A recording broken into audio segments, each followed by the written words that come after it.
अस्सलाम वालेकुम व्यूअर्स, कैसे हैं आप लोग। उम्मीद है कि खैरियत से होंगे। हम लोग पढ़ रहे हैं ऑपरेटिंग सिस्टम कोर्स कोड हमारे पास CS604 है और लेक्चर नंबर हमारे पास 7 है।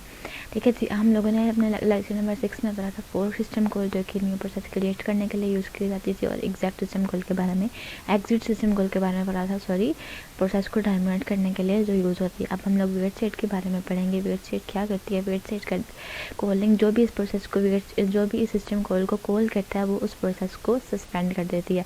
पेरेंट प्रोसेस जो है वो, और ये सिस्टम कॉल जो कॉल करते हैं वो रियली जो है पेरेंट प्रोसेस होते हैं। जो यहाँ पे बताया उसके अकॉर्डिंग पेरेंट प्रोसेस जो है वो जब न्यू चाइल्ड प्रोसेस क्रिएट करते हैं तो अपने आप को थ्रू वेट सिस्टम कॉल वो सस्पेंड कर देते हैं, और ये वेट स्टेट से कब बाहर निकलते हैं? जब कोई इनकी one of their children terminate, जब उनका कोई सिस्टम टर्मिनेट हो जाए तब ये जो है वो अपने वेट स्टेट से बाहर आ जाते हैं।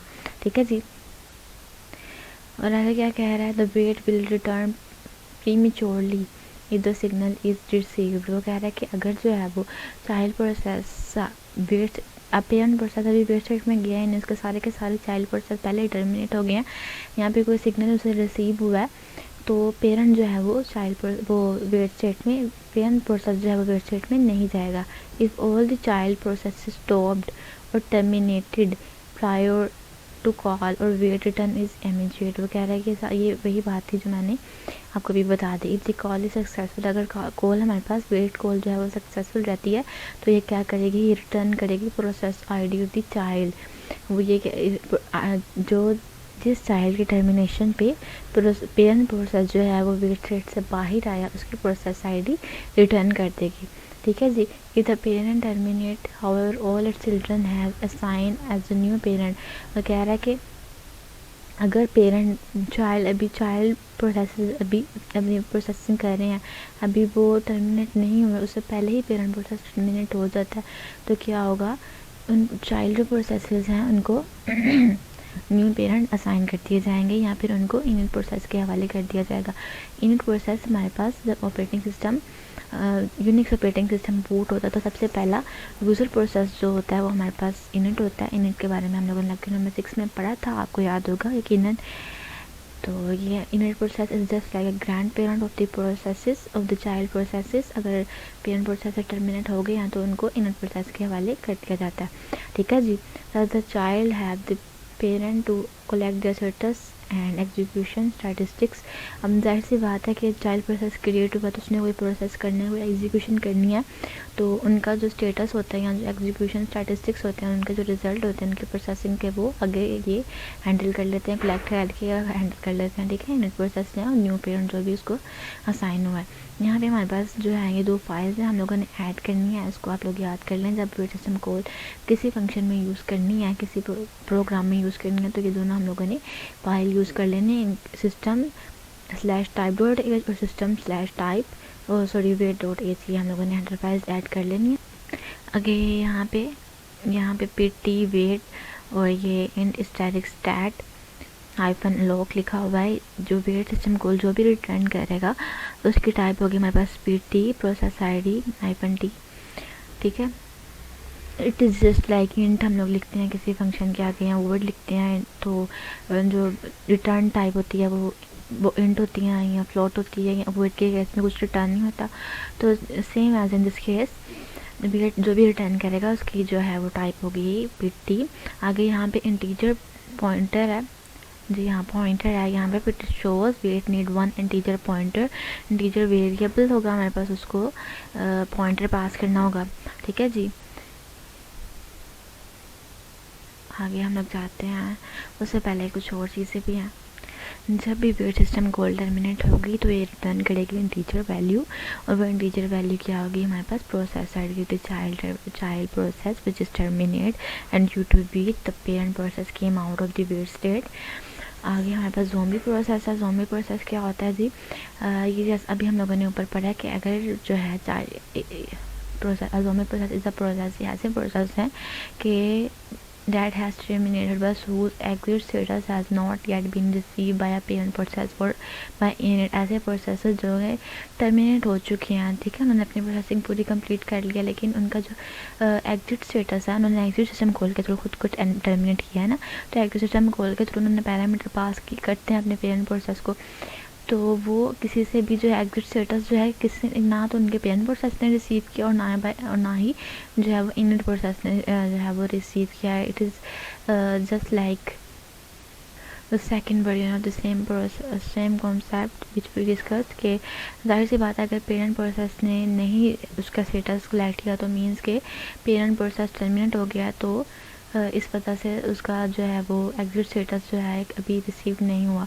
तो ऐसे जो प्रोसेस होते हैं जिनके एग्जिट स्टेटस रिसीव नहीं होता नहीं बाय किसी भी प्रोसेस के थ्रू जो है वो रिसीव नहीं हुआ होता, उसको हम लोग ज़ॉम्बी प्रोसेस कहते हैं।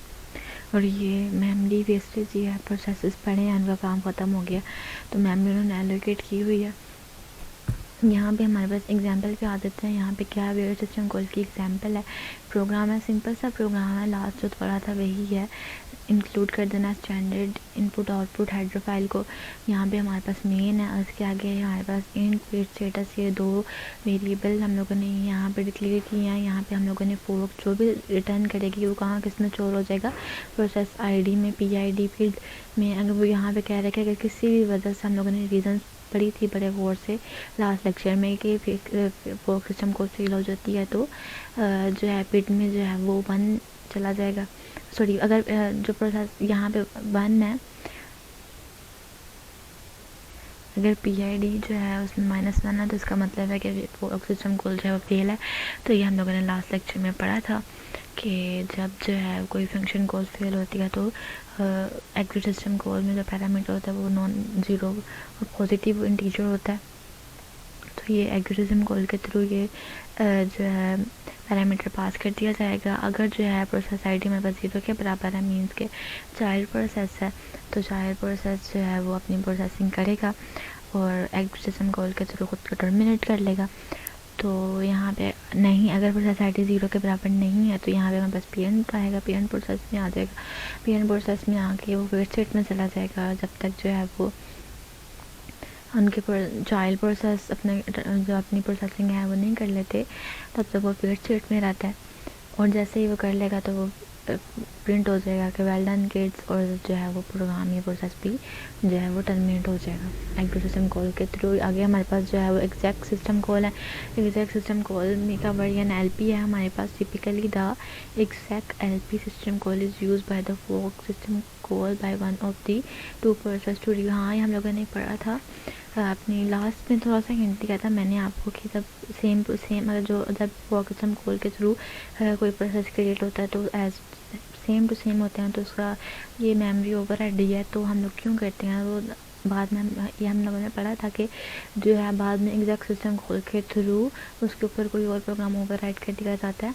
चाइल्ड प्रोसेस पे कोई और प्रोग्राम जो है कोई और डायरेक्टरी कोई और फाइल जो है वो ओवरराइड कर दी जाती है, वो अपना काम करता है और पेरेंट प्रोसेस अपना काम करता है। तो यही है यहाँ पे आ जाते हैं। इंक्लूड करनी है हम लोगों ने UniSTD .h हेडर फाइल लाके हम लोग इसका ये जो रिटर्न होगी उसकी रिटर्न टाइप हमारे पास इंटीजर है। यहाँ पे हमारे पास कांस्टेंट कैरेक्टर स्टैटिक फाइल है इसका, ये हमारे यहाँ पे हमारे पास पाथ नेम आएगा। यहाँ हम स्पेसिफाई करेंगे path name of the executable file which is going to override the calling process. जो भी प्रोसेस जिसने एग्जैक्ट सिस्टम कॉल को कॉल किया है यहाँ पे इस पाथ नेम के अकॉर्डिंग जो फाइल होगी वो उस पर ओवरराइड कर दी जाएगी। आगे हमारे पास है कांस्टेंट कैरेक्टर arg0। यहाँ पे क्या है, arg0 is typically the last component of the path name which we actually gave as the first argument। अब देखें मैं आपको समझा रही हूँ। यहाँ अगर हमारे पास पाथ नेम है core/CS/program/program1.c, तो ये एंड वाला जो program1.c है ये हमारे पास ये लास्ट है। पाथ नेम की लास्ट जो है वो last value which is actually the name of executable mean path name की एंड वाला जो भी वैल्यू होती है वो हम लोगों ने वो एक्चुअली में वो होती है वो फाइल हम लोगों ने ओवरराइट करनी होती है एंड वाली ना। अगर हम लोग लिखते हैं user/course/cs604 एंड पे cs604 आ रहा है तो हम जो ओपन डायरेक्टरी होगी वो cs604 की होगी ना, जो करंट हमारे पास चल रही है cs604। इसी तरह यहाँ पे जो लास्ट है प्रोग्राम 1.c है, तो ये हमारे पास the name of the executable होगा, जो कि हम लोगों ने कॉलिंग प्रोसेस के ऊपर ओवरराइट करनी है। होप्स आप लोगों को समझ आ रही होगी। अभी एग्जाम्पल करेंगे ना तो ये हमें अभी समझ आ गई है। ये org 1 से लेके org n तक जितने भी हैं सारी ये सारे पैरामीटर्स हैं। We are going to pass to its executable if it is executed at the command line।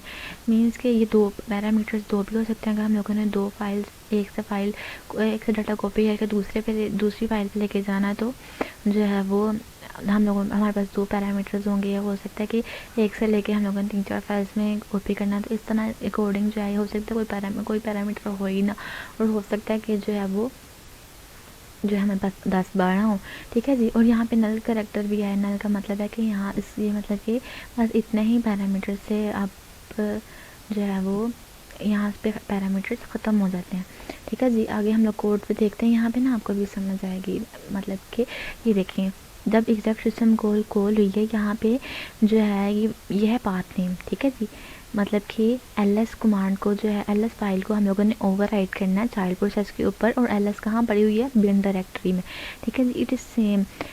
और 0 जो है वो हमारे पास क्या है, देखेंगे ये कांस्टेंट कैरेक्टर फाइल है। यहाँ पे मैंने आपको बताया था यहाँ पे क्या आएगा, हमारे पास पाथ नेम आएगा ना, ये पाथ नेम की है।